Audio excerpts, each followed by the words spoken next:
여야 대선 후보들 오늘 행보 짚어보죠. 더불어민주당 이재명 후보는 네거티브 중단과 국민 내각 구성을 약속하는 기자회견을 했습니다. 국회 취재기자 연결해 보겠습니다. 정주희 기자. 네, 이재명 후보는 오늘 오전 새로운 민주주의로 정치 교체를 하겠다며 정치개혁 관련 공약을 발표했습니다. 어제 송영길 대표가 서울 종로 등 재보궐선거 세 곳에 대한 무공천을 발표하고 측근 의원들이 백의종군을 선언하는 것에 이은 쇄신 행보로 풀이됩니다. 이 후보는 정파와 연령 상관없이 국민 내각 통합정부를 만들겠다며 구체적으로는 총리 추천제를 검토하겠다고 했습니다. 아울러 3040 장관을 적극 등용해 대한민국 역사상 가장 젊은 내각을 구성하겠다고 강조했습니다. 또 앞으로는 일체 네거티브를 중단하겠다며 야당도 동참해달라고 촉구했습니다. 이재명 후보는 오늘 경기 지역 메타버스 나흘째를 맞아 고양과 광명, 부천, 파주, 양주를 차례로 돌면서 주 4.5일제 도입 추진 등이 담긴 노동 공약도 발표했습니다. 이 후보의 경기도 일정은 당초 내일까지였지만 일정을 변경해 이낙연 전 대표와 함께 광주를 찾아 호남구에 공을 들일 예정입니다. 네, 정 기자, 국민의힘 윤석열 후보와 제3지대 후보들 행보도 전해주시죠. 네, 윤석열 후보는 오늘 오전 선대본부가 주최한 외교안보와 관련한 정책 토론회에 참석해 대북 선제 타격 능력의 필요성을 거듭 강조했습니다. 윤 후보는 국가 정체성을 확실하게 인식하는 것이 안보에서 가장 우선시되는 조건이라며 치명적인 타격을 가할 능력이 있고 그럴 의지가 있다는 것을 천명하는 게 한반도 평화와 안보에 매우 중요한 태도라고 주장했습니다.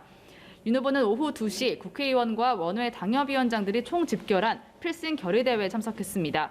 우리가 윤석열이다를 주제로 열린 결의대회에서 윤 후보는 저와 한 몸이 돼 정권교체를 해내자면서 한 분 한 분이 대통령 후보란 마음으로 국민 삶의 현장을 누벼달라고 당부했습니다. 그러면서 공약이 정치적 구호에 그치는 게 아니라 개개인의 삶의 실질적인 변화와 희망이 될 거란 확신을 심어주길 바란다고 말했습니다. 아울러 윤 후보는 경선 경쟁자였던 최재형 전 감사원장에게 선대본 상임 고문직을 제안했고 최 전 원장이 수락했다고 밝혔습니다.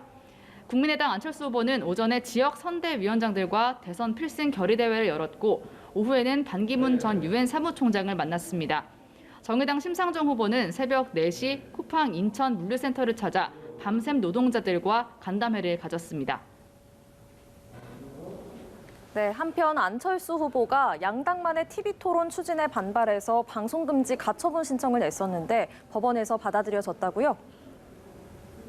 네, 안철수 후보 측이 제기했던 양자토론 방송금지 가처분 신청이 법원에서 인용됐습니다. 이로써 설 연휴 기간인 30일 또는 31일에 실시될 예정이던 이재명, 윤석열 후보 간 양자토론은 불발됐습니다. 이재명 후보는 윤석열 후보 측에서 대장동만 가지고 하자고 해서 양자토론을 논의했던 것이라면서 지금이라도 다자토론을 하면 좋겠다고 말했습니다.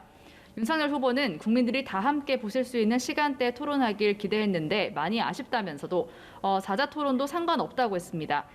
국민의당 안철수 후보는 이번 판결은 기득권 정당들의 담합에 대한 정치적 승리라면서 양당의 사과와 사자 TV 토론을 요구했습니다.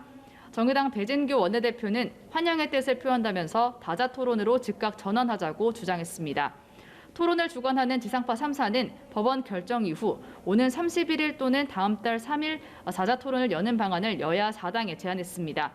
이를 논의하기 위한 실무협의는 오는 28일 열릴 예정인데 설 연휴 기간인 31일 첫 다자TV 토론이 성사될지 주목됩니다. 지금까지 국회에서 연합뉴스TV 정주희입니다.